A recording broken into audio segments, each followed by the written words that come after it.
Salam, selamat pagi Jemaat Tuhan Gereja Toraja Gunung Putri. Kita bertemu lagi dalam renungan pagi dan doa bersama pagi ini tanggal 4 Juli tahun 2023. Untuk mengawalinya, mari kita berdoa. Ya Tuhan Allah Bapa kekal di sorga, kami menaikkan puji syukur atas pemeliharaan dan penyertaan Tuhan hari lepas hari kepada kami. Firman kebenaran-Mu akan kami baca dan menjadi santapan rohani kami pagi ini. Karenanya kami mohon tuntunan Roh Kudus. Amin. Firman Tuhan yang akan kita dengar bersama dari Injil Lukas pasal 10 ayat 21 sampai dengan ayat 24, demikian firman Tuhan. Ucapan syukur dan bahagia. Pada waktu itu juga bergembiralah Yesus dalam Roh Kudus dan berkata, "Aku bersyukur kepadamu, Bapa Tuhan langit dan bumi, karena semuanya itu Engkau sembunyikan bagi orang bijak dan orang pandai. Tetapi Engkau nyatakan kepada orang kecil. Ya Bapa, itulah yang berkenan kepadamu. Semua telah diserahkan kepadaku oleh Bapakku, dan tidak ada seorang pun yang tahu siapakah anak selain Bapa, dan siapakah Bapa selain anak, dan orang yang kepadanya anak itu berkenan menyatakan hal itu."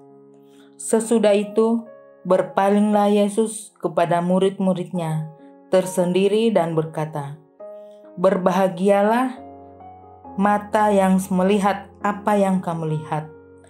Karena aku berkata kepada kamu, banyak nabi dan raja ingin melihat apa yang kamu lihat, tetapi tidak melihatnya, dan ingin mendengar apa yang kamu dengar, tetapi tidak mendengarnya." Demikian firman Tuhan. Jemaat yang kekasih dalam Tuhan kita Yesus Kristus, renungan pagi ini berjudul Bersyukur kepada Tuhan. Mak kurre sumanga langan puang. Kidung Jemaat 299 dengan judul Bersyukur kepada Tuhan merupakan nyanyian yang sangat populer di kalangan orang Kristen, dari anak-anak sampai lanjut usia.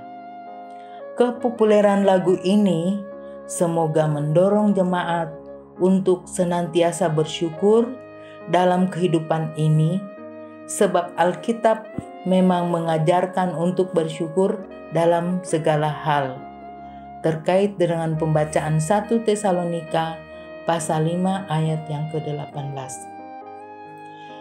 Yesus bergembira dalam Roh Kudus yang membuat Yesus mengucap syukur kepada Allah. Yesus menunjukkan suatu teladan untuk diikuti oleh orang yang percaya kepadanya dalam hal bersyukur. Yesus menyatakan ucapan syukur kepada Allah atas keberhasilan 70 murid memberitakan Injil. Di dalam pembacaan kita tadi, Lukas pasal 10 ayatnya yang ke-17 sampai dengan 20.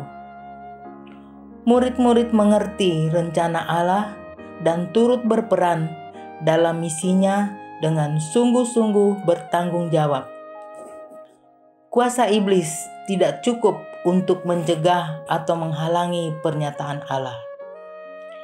Yesus bersyukur atas perbuatan Allah yang disembunyikan dari orang-orang yang mempelajari dan memahami Taurat, sehingga disebut orang-orang bijaksana dan pintar, tetapi dinyatakan kepada orang-orang kecil dan rendah hati, yaitu orang-orang yang tidak terdidik dalam hal keagamaan.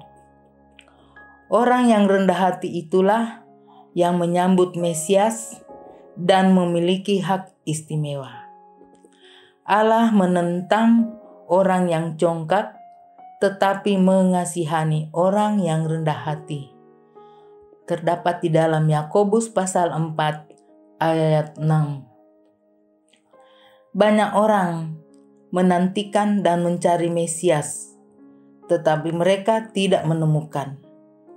Bila hak istimewa itu sudah dimiliki, apakah lagi yang dapat menggantikannya? Tidak ada, selain mengucap syukur dan menunjukkan hidup yang senantiasa bersyukur kepada Tuhan atas anugerah keselamatan di dalam Yesus Kristus. Karena itu, hendaklah damai sejahtera Kristus memerintah dalam hatimu, karena untuk itulah kamu telah dipanggil dan menjadi satu tubuh dan bersyukur. Di dalam Kolose pasal 3 ayat 15. Amin. Demikian renungan pagi ini. Mari kita tutup dalam doa.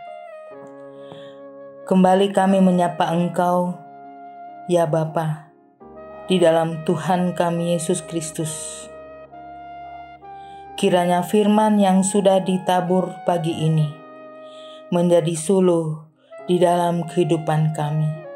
Haleluya. Amin.